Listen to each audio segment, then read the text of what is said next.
Bonjour et bienvenue pour ce nouvel épisode des Chroniques de Malte, une série de vidéoconférences proposées par l'Office du tourisme de Malte en France, destinée à vous faire découvrir plus en profondeur certaines particularités de l'archipel maltais. Vous avez pu découvrir dans l'épisode précédent une présentation très complète sur la destination et ses principaux attraits touristiques. De nombreux autres sujets sont à venir. Nous vous invitons d'ailleurs à aller consulter notre chaîne YouTube pour les voir ou les revoir. Aujourd'hui, nous allons vous faire découvrir les atouts de Malte en tant que destination pour un séjour linguistique pour les adolescents, les jeunes et même les adultes. Pour cela, nous allons découvrir ensemble les 5 bonnes raisons pour partir faire un séjour linguistique à Malte. Ces raisons sont les suivantes. Vous verrez que Malte est une destination parfaite pour un séjour linguistique sans stress, une destination so-british, une destination dans laquelle sont dispensés d'excellents cours avec un très bon niveau, de nombreuses possibilités pour se loger et enfin, nous finirons par voir qu'on peut aller à Malte pour apprendre l'anglais, mais pas que. Donc, commençons tout de suite par la première raison, une destination parfaite pour un séjour linguistique sans stress. Pour rappel, Malte est un petit archipel au cœur de la Méditerranée, au sud de la Sicile, composé de 3 îles principales que sont Malte, Gozo et Comino, et sa capitale est La Valette. Pour apprendre l'anglais à l'étranger, Malte se révèle être une excellente destination, très facile d'accès. De nombreuses agences françaises réputées proposent des voyages linguistiques depuis de très nombreuses années et ont donc acquis le savoir-faire nécessaire pour accompagner les enfants et les adolescents dans ce type de programme. Malte est aisément accessible depuis la France avec seulement 2h45 de vol, une carte d'identité en cours de validité suffit pour s'y rendre et de nombreuses compagnies aériennes font la liaison entre la France et Malte. Une fois sur place, la vie au quotidien est incomparable. Un niveau de vie très abordable, du soleil quasiment toute l'année avec plus de 300 jours de soleil par an, ça fait rêver. C'est donc une destination qui peut se visiter tout au long de l'année. Il y a sur place une population d'environ 500 000 personnes et tous sont bilingues, anglais, maltais, nous verrons plus tard pourquoi. Sur place, de nombreuses activités culturelles et sportives pourront vous être proposées pour occuper votre temps entre les cours d'anglais. On verra plus tard, mais de nombreuses visites historiques pourront vous être proposées grâce aux 7000 ans d'histoire de l'archipel et de nombreuses activités ludiques et sportives pourront être pratiquées sur terre comme en mer. Enfin, c'est également une destination idéale pour rencontrer de nombreux étudiants venus du monde entier.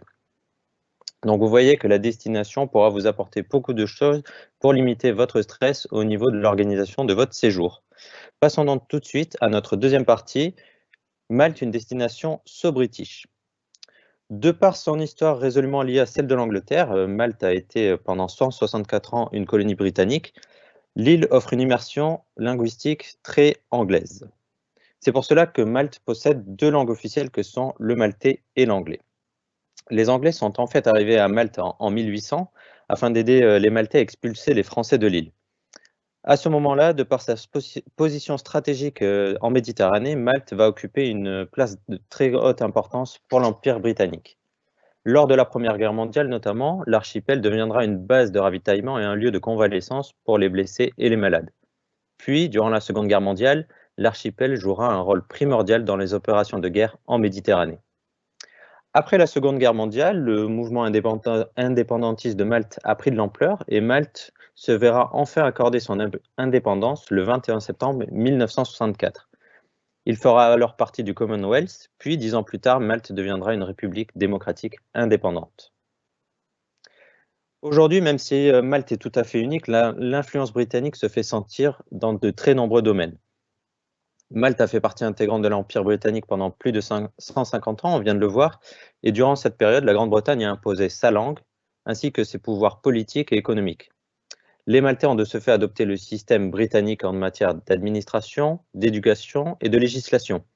Il existe d'ailleurs encore de nos jours de très forts liens en matière de commerce et de tourisme entre la Grande-Bretagne et Malte.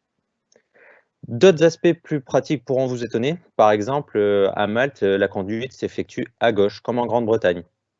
Il est d'ailleurs possible de croiser de vieux modèles automobiles britanniques des années 50, 60 et 70. La cuisine maltaise a également adopté quelques usages de la cuisine britannique, tels que les petits déjeuners et les brunchs qui sont typiquement anglais. Puis dans les bars, on pourra vous servir des bières dans des pintes, qui est d'ailleurs la boisson favorite à Malte. En se promenant dans les rues de La Valette, vous pourrez également remarquer les nombreuses boutiques et les cafés qui portent des noms typiquement anglais.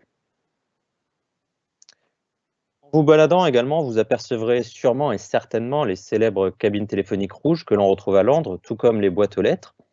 Elles ont quasiment disparu en Angleterre, mais ici elles sont comme un symbole de l'Empire britannique et du passé de l'île. Et vous verrez certainement des touristes anglais se prendre en photo dans ces cabines alors qu'ils ne le font pas chez eux. En plein cœur de La Valette, vous pourrez également voir la statue de la reine Victoria. Une ville porte également son nom à Malte en son honneur suite à l'une de ses visites. Donc vous voyez que Malte est empreint de culture anglaise et l'Empire britannique a vraiment laissé sa trace. Passons maintenant à notre troisième bonne raison de partir à Malte pour votre séjour linguistique, un niveau d'excellence et des cours de qualité. En termes de séjour linguistique, Malte n'a pas d'égal.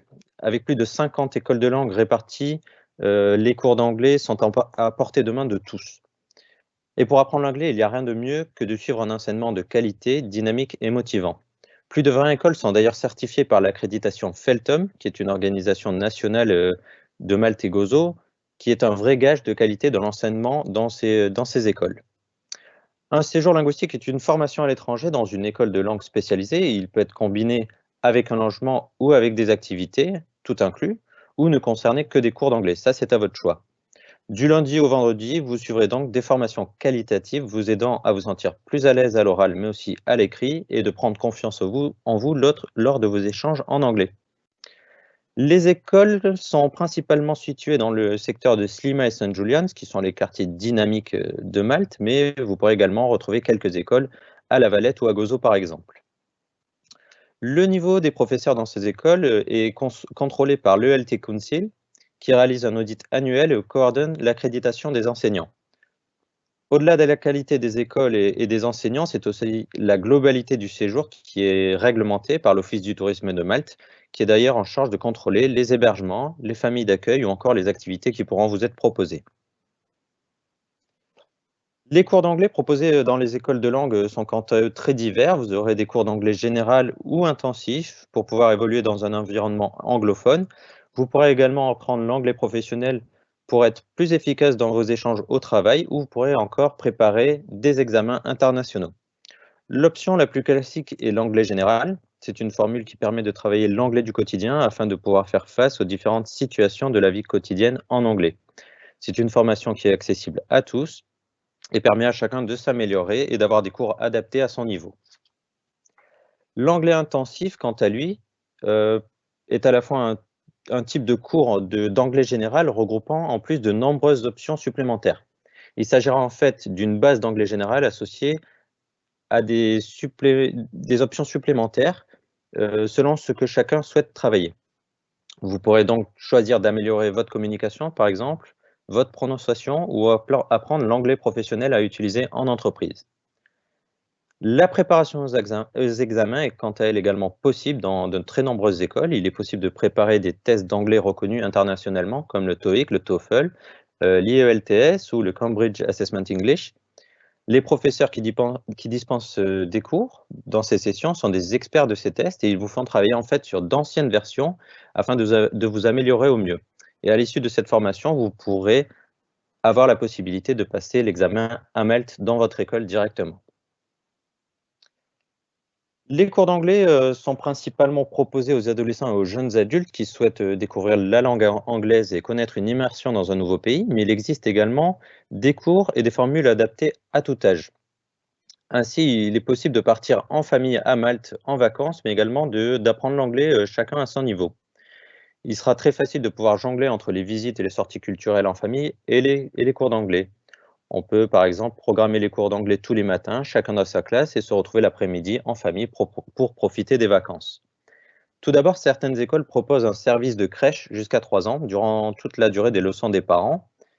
Il ne s'agit bien entendu pas de réels cours d'anglais, mais plutôt d'initiation et d'un service de garde et de divertissement dans lequel les plus petits auront une première approche de l'anglais. Pour les enfants de 4 à 12 ans, il existe des cours adaptés à leur âge et à leur niveau. Les professeurs sont formés à la pédagogie de l'enfant et transmettront le savoir-faire et les méthodes adaptées, ludiques et douces. Viennent ensuite les leçons pour les adolescents de 13 à 17 ans.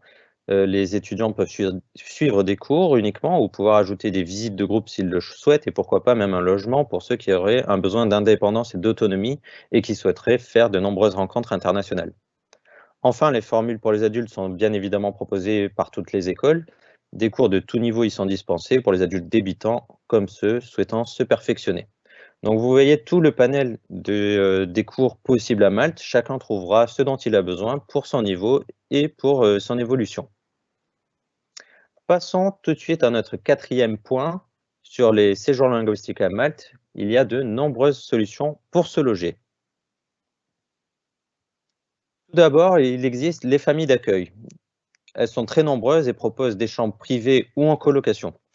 L'immersion est totale dans ces familles et vous permet réellement d'entrer au cœur de la culture maltaise et de partager plus qu'un hébergement, mais de véritables moments de vie. C'est une expérience différente de la location classique, mais tout aussi enrichissante. Ce sera un moyen de découvrir les coutumes, les traditions et de mieux connaître le pays et même, pourquoi pas, d'apprendre quelques mots de maltais.